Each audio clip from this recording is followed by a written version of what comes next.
It's the kid. We're coming at you here for another weekly Q&A. Remember, guys, to get your question asked, all you have to do is pretty much go to the Hartford Football Hut website, hartfordfootballhut.com, top left-hand corner, ask HH. Send me that question and I will answer that question, which will obviously be a weekly thing. Either the Friday is the cutoff point, so I'll either post a video on the Friday, but most likely on a Saturday morning, as we can see here, but probably on a Friday. So without further ado, let's get right in there. So this is from Ervin Khosrowshahi. Hi HH, love your videos, keep up the good work. My question is, what does Borussia Dortmund need to do to reach that next level and start competing for the league again? And with that in mind, where do you see the development of the team and where do you think they will be in the next 5 years? Thanks, from Evan K. Yeah, Evan, you know, he's a dude that I've been talking to on Twitter. Very good.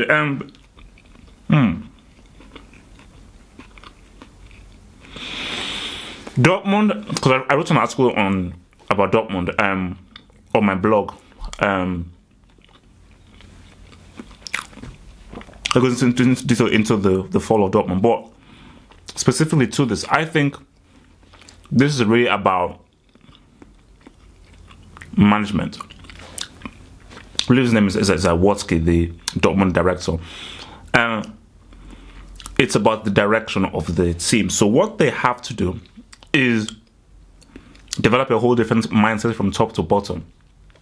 What do we want to do? Do we want to be an Ajax, i.e. produce players, find players, scout these players and sell them off for a profit?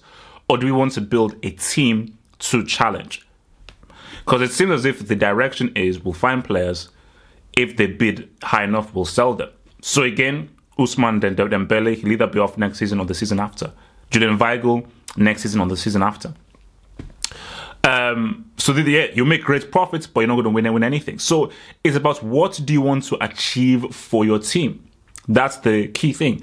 So I think, yeah, it's about what do they have to create a mindset from the directors, from the very top, from the owners, as to we want to keep our best players and we want to really challenge for a title. So therefore, we have to mix good scouting, great young players with great talents who are experienced. So mix experience with youth, then that's what will happen. But until that is the agreed direction, they will continue to be this way.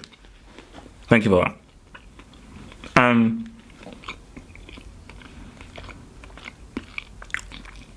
Farid El Dafrawi.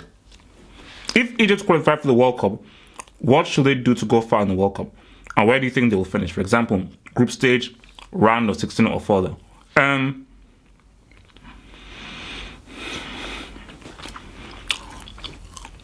What do they need to do? I think for Egypt, if they qualify for the World Cup, I think they need to be themselves. So, be themselves. I play good football, strong team, strong work ethic, strong team ethic. And they just need to work hard as a team. Because they know that against a Germany, a Portugal, a Argentina, Brazil, Chile, if they don't work hard as a team defensively, they'll get beat. So they need to just, I think it's about working hard, staying within the game, listening to instructions, being organized. And in that sense, I believe that they will be able to be victorious. So that's just what they need to do. They just need to be focused on how they play their football. They must not change their philosophy because it's a World Cup. They must keep their philosophy because that's what they're known for. But then be able to be obviously brave individually. But I think the key thing is whenever I say to guys who are either in your first World Cup or a weaker team, it all starts with defense. Forget about scoring goals. Starts with defense. Be organized. Be hard to break down. Then you take your chances. You defense first, then you think about attack. And I feel that it depends on the group. If they're in a tough group, I don't think they get out of the group. If it's a easy group, I think I say they come second in that group and they get knocked out in the round of 16. You know, so that's what I think. It depends on the group that they have. That's the question. Chris Coriale. Big fan from the USA here. You provide great insight on football. Also a big Juventus fan. So my question is, even with the current squad that doesn't have a ton of holes, in your opinion, what's one area of the team that needs to be improved this summer in the transfer market? I believe it's the wing. This is why Juventus have always been really monitoring Alexis Sanchez. And I think if you speak to a lot of Juve fans, they say that wing-wise is what they've always been lacking. Because you had Asamoah, you had Lichtsteiner, now you have Mandzukic. They don't really have a great natural attacking winger. And I think that's the one area that they've been lacking. Like if they can get a Sanchez or a Robin out on that wing, I think that is what will take them to the next plateau. So definitely an attacking winger to complement what they have centrally and within their wing backs will make them almost unbeatable. But that's the one thing they're missing. Yes, they have Cuadrado, who's a very good winger, but again, I'm talking about an elite. So really, we're looking at Alexis Sanchez, we're looking at a Gareth Bale, we're looking at an Arjen Robben, those kind of guys. Douglas Costa. So a top 3, top 4 attacking winger. That's where I think we'll take them to the next level. Thank you. Craig Christopher, if you had to choose one football club to manage right now and apply your philosophies and style of play with the current players on the roster, which team would it be? If you had to choose one football club to manage right now and apply, it would be Dortmund, because I really believe in the players that they have. And what I would do is, even if Aubameyang was supposed to leave, I'd get an old school striker. I'd possibly still get Mario Gomez. Hopefully I can keep more Weigl, Dembele, all those boys, Kagawa. Then I'll get a really strong defensive midfield and I'll get really tough, hard as nails defenders to obviously play alongside Socrates. But I'll get really tough defenders. I'll look for some interesting wing backs, but my main scouting would be defensively. Defensive midfield, defender, and an old school number 9. And I think within that, I feel that I would be able to take the Dortmund team to become a lot more better within the league, because they'll be a lot more business-like and a lot more ruthless in how they see out matches. So they can win 5-0, but they can also win those 1-0s and those 2-1s as well. So yeah, that's what I would be with Dortmund, with that kind of change to it. Frump dump. It's the kid. Yeah, man. Hi, HH. Sorry if my questions aren't that good, but here goes. Your questions are always good. Any questions, I always admire them. What advice would you have given to yourself back when you just started doing YouTube? And do you think Bale should leave Real? If so, where should he go? Thanks for the quality content, HH. I always look forward to watching them after school. Thank you very much. Thank you very much for your support. I'm very happy about that. Great question. What advice would I have given myself? Because basically, I started this whole thing back when I was in my mid-20s, you know. I'm now a bit older than that, you know, so you can maybe work it out, you know. And what I would give myself is get a good camera, great sound, and be consistent in your quality. Because again, I was a lot younger, much more immature. I didn't really think this would really be of anything. I don't really think that many people would watch it. It would actually be of anything of any consequence. Literally, I got a webcam, any camera. I didn't care about the lighting. I didn't care about framing or positioning. I didn't care about that. I just filmed whatever I wore whatever I wanted. So there was no real thoughts as to presentation. But I'll tell myself in my older age that, yeah, obviously keep your style, keep your humor, your character, your personality, because that's what people like, but be a bit more professional in how you present yourself and improve your presentation. And then, yeah, that'll be it. If Bale leaves Real, I say Man United. I think that because he's been rumored to go to United, and I think the United move under Mourinho, how they play, Mourinho's management style, Bale's playing style would work. Because Mourinho works better with players like Bale. Like players, let's say like Isco, more flair players, I don't think work well with Mourinho. But more effective physical players like a Gareth Bale would flourish under Mourinho. So I think Bale to United makes great sense for both parties. All right, thank you for your question.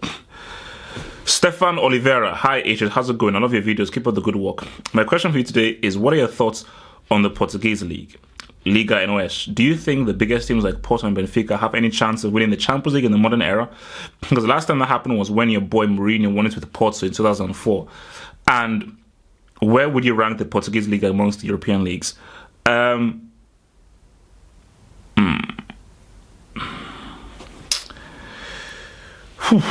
That's interesting. I think that for the Portuguese, it's always looked good.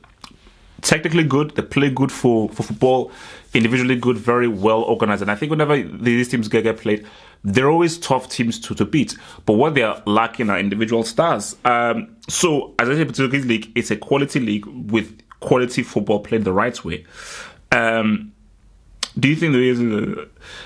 For me, the only chance that Porto and Benfica have of winning the Champions League in this era is they have to attract huge individual stars. Because again, what's happened with FC Porto, it was a mixture of a great manager, the right team, and right circumstances. So it's going to take, again, the right manager, but also the right set of circumstances pertaining to who are left in the Champions League, who gets knocked out, but also I think they need a star. If you put a quality superstar either in an FC Porto or a Benfica, you have a really quality team. You have a really quality team, but they have to. It's whether they have the clout to attract those big time players.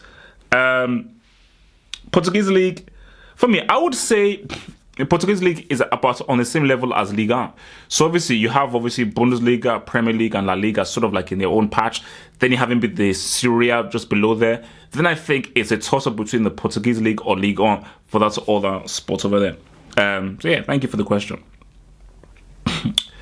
Jojo, do you think that Egypt have a chance of reaching the World Cup and who will win the next AFCON? So obviously I already answered that sort of. Yeah, I do think they have a great chance. If they keep on going, I think Ghana are sort of in a kind of like in a revolutionary change, with a new manager and a new coach. I think Egypt are really have the momentum to win that group and go to the World Cup.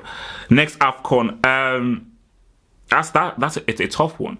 But I do think that I'm looking at DR Congo. I think DR Congo, if they keep their same players, their same team, I think DR Congo are really a threat for the next AFCON. Soto Aundo. Hi, Double H. Hello. Do you think Mourinho will make a good national team coach? For example, for Portugal? Which type of coaching job is more demanding, challenging, and which is more interesting, club or national team coaching? Who is your best national and club coach of all time? He must have been a success in both roles. Zidane has been winning many titles without much previous coaching experience. Do you think Siasia or Olise could come back to the Eagles instead of Raw? Regards, and so. So, thank you very much for your question, my Nigerian brother, Karosa Baoni. I think Mourinho would make a great national team coach because as I just look at what Italy did at the 2006 World Cup, i.e., defenses win tournaments.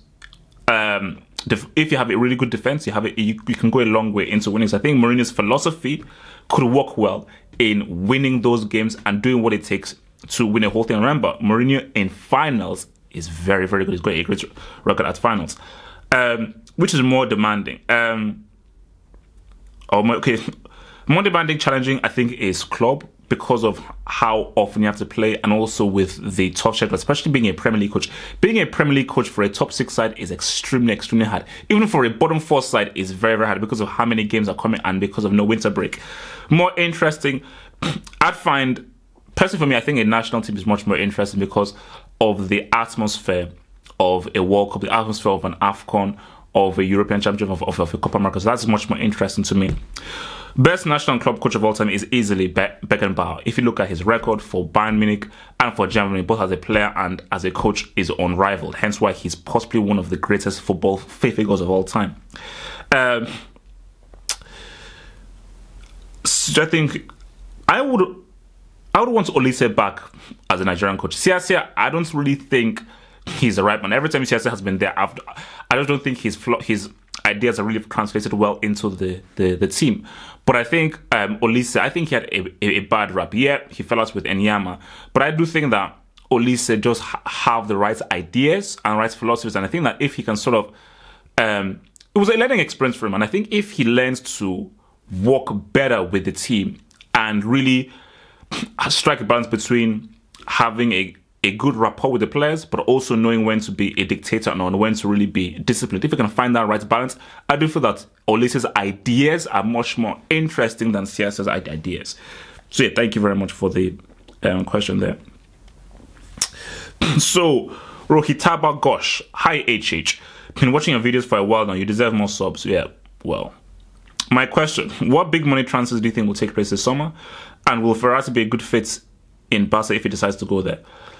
For me, I think the two big money transfers I think may happen is Bale to United and Sanchez to Bayern Munich. I think those are the two big ones to happen. And Mbappe. I think Mbappe to Real Madrid, Bale to Man United, and again that could fund those transfers. And Sanchez to Bayern Munich. I think those could be the big money transfers. And will Verratti be a good fit in Barcelona? I think so, yeah. The Verratti will be a great fit. I think Verratti is a player who I feel should be at the top of everyone's list because he's so vital, because of how good of a central midfielder he is. I think he definitely would be a very great fit for Barcelona and could possibly be a good replacement for Xavi. Well, let me see. It's a lot of questions, man. So I think this may have to be like a two-parter. Steven Comino. Hi, HH. If you were in Didier Deschamps' place as a France national team coach, what would be your best 11? Thanks for all the videos and love your work. So if I was in Deschamps, what would be your best 11? So obviously, it's tough because I don't really have them all to basis here. But I mean, off the top of my head, obviously you have Lloris in goal. Then you would have obviously Varane and Koscielny. Possibly Varane and Koscielny both not. No, Varane and Kotzuma. Then right back and left back, I need to think about that a bit more because again, I'm not really sure whether I'd have a Sané in there. And for midfield, I would look at obviously Kante has been on the side, but I would definitely look at Kante and Pogba in that central midfield role. And obviously out wide, you'd have Griezmann on one side, maybe Kingsley Coman, maybe. And then my two strikers, so we're going for a 4-4-2. My two strikers obviously would be Benzema and Lacazette. You know, I think a Benzema and a Lacazette strike partnership would be great. Giroud, I don't think so. But then as I say that, you've got the whole thing of Mbappe, and I think Mbappe has to play. So maybe I'd have Lacazette on the left wing. Right wing, I'd have Mbappe. But obviously, as I say wing, they're more attacking wingers, so they can obviously come in on the inside. So I definitely have those over. So I think that's how I would roll. Thanks for the question. Vitor Jorge. Hi, Hafop. My question for this week's Q&A is, a team for the Asian side of Russia just got promoted to the first division. That means that Zenit, for an example, have to make a 10-hour flight to go there on an away day. Do you think FIFA should do something about this? And if so, what? Okay, team for the Asian side of Russia. Ooh. I mean, well, to be honest, I mean, Russia is a big place. And it is what it is. And yeah, you have to travel very far, but it's only once. So, I mean, like within a season, you only have to do that trip maximum 3 times. And that is me assuming that in the Russian league, there are there's the league, then the 2 cups. So you only have to go to there a maximum twice, but most likely you only have to go there once. I.e. the one away game that you play against them during the league. Now, I don't know whether in the Russian league, is that the Scottish league, whether they play that twice or 3 times. So I think that, you know, if he was offered and it was a Scottish league where they had to do that numerous times, then perhaps you would look into it. But I think if it's only once, then that's fine. That's all right. So there is nothing that FIFA would have to do in that instance because it's not really going out of their way. Thanks for the question there. Mohammed, it's a kid. More here. And my question is, does Wenger have any shame? No, Wenger has no shame. That's the simple answer to that question, my dear friend Mohammed. The longer answer is, and I think I said this, you know, when I was doing my whole Wenger signing the contract. I mean, Wenger proved that he is bigger than the club, and he would never come out and admit that I failed, I messed up. He'll never do it, you know, because in his mind is, no, I built this club. I decide when I fail. I decide when it's time to piss off. Not you, me. Which is why this guy has so much power. And there is very little anybody can do about that. It is what it is. It is how it is. And, you know, there's just very little that you can do, you know. So, it's going to be very hard to get rid of Wenger because he has no real humility, and because he's been put on such a high pedestal at Arsenal, he is going to be the one to decide. So even if he was to come 10th or 12th, he would never have that kind of humility to come out and say, you know what, guys, I'm sorry, I feel for the best thing for this club is to step aside and to stand away, because I think for the club to move forward, I think I've come to the end of my reign. It's time for someone else to come in. So it's going to be very interesting because I just don't see Wenger doing that. And I said that I don't see anybody sacking Wenger. So it's going to be very interesting to see what would constitute to Wenger finally leaving Arsenal. Thank you, Mohammed. Ooh, there's a lot of questions, man. Okay, next question here. Stefan Muradali. Love your vids, bro. Keep it up. Who do you think is the most underrated defender, midfielder, and attacker in the world at the moment? That's a nice question. Most underrated defender. Let me think. I mean, Kozuma is rated pretty highly, so I think that's all right for him. I do still feel that somewhat Chiellini is underrated. Somewhat. As in, people still know about him and everything, but I think people don't still... I think people put more focus on Bonucci and even Barzagli than Chiellini. And so I think somewhat, but I think if I had to say... Alderweireld. Because I was going to say Socrates, but I say Alderweireld. Because again, look at Tottenham this season. And look at how attacking they've been. And how many goals they've scored. And for a team to be that attacking and have such a good goal difference in such a free-flowing league like the Premier League, that goes to show just how good Alderweireld has been. Vertonghen has been great as well. He's been crucial. But I think I look at him specifically because of, when you look at the amount of work he does, his tackling, his positional sense, his consistency. And I think watching more and more of Tottenham and watching just how good he is, how consistent he is, how very few mistakes he makes, tells me that no, I think people need to talk more about him. And especially this season, he has been actually vital for how successful Tottenham have been. So I think definitely would say he's the most underrated defender. Most underrated midfielder.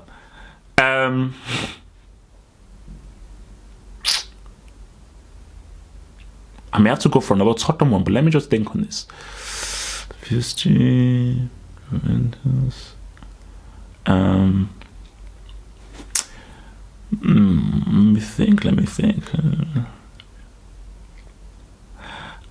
I would say, again, almost similar to the whole defending thing, I think Verratti is somewhat underrated.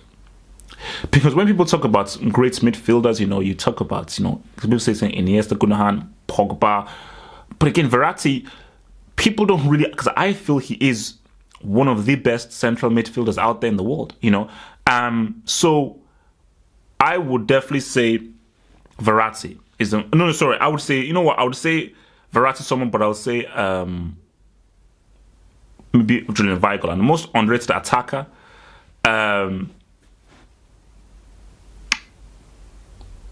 maybe Hernandez, Javi Hernandez, Chicharito. Because again, people say, oh, what does he do?